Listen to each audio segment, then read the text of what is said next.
Bienvenidos todos a un nuevo vídeo de Segundos de Historia. En el día de hoy hablaremos de Carlos I, rey y emperador. Como todos sabéis, Carlos I recibió una doble herencia territorial, y en aquella época, para presumir de sus posesiones, los monarcas estampaban en sus escudos todos los símbolos que representaban los distintos territorios que poseían. Esto produjo que Carlos I tuviese un escudo con numerosas simbologías. Primero, por parte de su madre, Juana la Loca, heredó de sus abuelos, los reyes católicos, los siguientes territorios: el reino de Castilla, representado con un castillo de oro de 3 almenas en un fondo rojo; el reino de León, con un león púrpura coronado; por parte del reino de Aragón, 5 franjas verticales doradas y 4 rojas; y por último, el reino de Navarra, representado con una cadena de oro, puesta en cruz, aspa y orla, con una esmeralda en el centro. Aparte de los clásicos símbolos, también aparecen representados los territorios actualmente italianos conquistados por Aragón, como son Sicilia, representado con un fondo aragonés con 2 águilas, y el reino de Nápoles. También en la parte inferior del escudo aparece una granada, en representación del antiguo reino de Granada. Por parte paterna, heredó de su padre Felipe el Hermoso y de su abuelo Maximiliano I los siguientes territorios: Austria, que mantiene los mismos colores en su bandera actual; Borgoña, que aparece el escudo antiguo y el moderno; Brabante, Flandes y Tirol. También aparecen diversos elementos externos, como las columnas de Hércules, con el lema Plus Ultra, es decir, más allá, que representan las navegaciones y los descubrimientos de América. Después tenemos el toisón de oro, insignia de la Orden de Caballería, fundada en 1429 por el duque de Borgoña y conde de Flandes, otorgada a los grandes maestres de armas tanto de España como de Austria. En el caso de España es el actual rey Felipe VI. Por último, por encima de todo el estandarte está la corona imperial, con diversas piedras preciosas y una cruz en la parte más alta. Además, por detrás del escudo también aparecen 2 símbolos más: el primero, la Cruz de Borgoña, que más tarde será adoptada por los tercios de infantería española; y el águila bicéfala, en representación del Sacro Imperio. Ahora os hablaré de los conflictos que hubo en Europa entre los dos grandes monarcas del momento, Carlos I y Francisco I de Francia. Entre ellos tuvieron lugar 4 guerras, pero profundizaré solo en la primera. La causa que originó esta guerra es principalmente que Carlos fuese nombrado emperador, cuando Francisco I también optaba al imperio.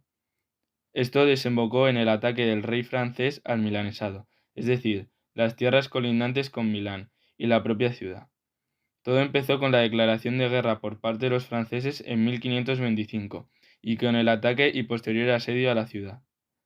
La ciudad fue sitiada y allí resistieron unos pocos guerreros hispánicos e imperiales, con la esperanza de que los refuerzos no tardarían. Días después llegaron las tropas imperiales y se libraría la batalla de Pavía. La victoria por parte de Carlos I fue clara y contundente, debido a los avances militares que había logrado con el buen uso de las picas y con la invención de los arcabuces y los mosquetes, que eran armas de fuego.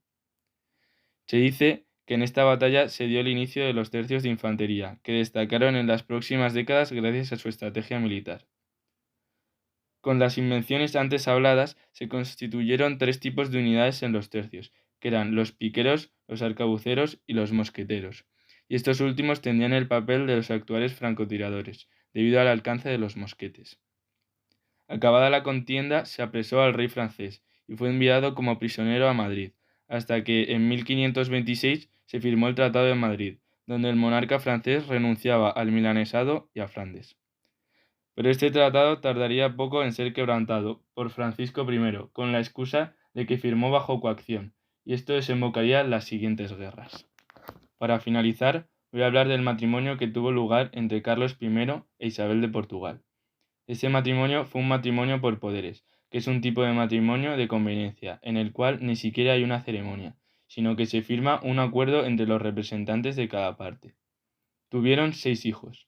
Los 3 primeros fueron Felipe II, que luego heredaría el trono, María de Austria y Juana de Austria. Después tuvo otros 3, de los cuales 2 no superarían el año de vida, y el último murió en el parto, llevándose consigo la vida de la madre. Estos no fueron los únicos hijos del monarca, ya que tuvo hasta 5 hijos extramatrimoniales o bastardos, entre los cuales destacan Isabel de Castilla y Juan de Austria.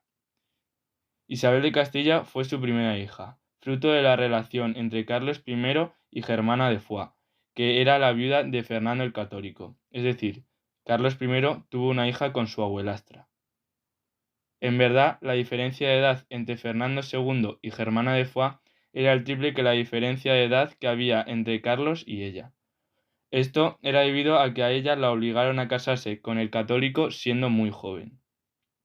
Este escándalo envolvió a la corona, y Carlos I tuvo que abandonar su relación con Germana de Foix para casarse con Isabel de Portugal. 7 años después de la muerte de Isabel, Carlos I conoció a Bárbara Blomberg, con la que tuvo una relación de la que nació Juan de Austria, a quien reconoció como hijo suyo en su lecho de muerte. Juan de Austria, años después, se convirtió en un héroe al servicio de la corona española, destacando su actuación en la batalla de Lepanto. Hasta aquí mi presentación sobre Carlos I. Espero que os haya gustado, dejad un like y suscribiros.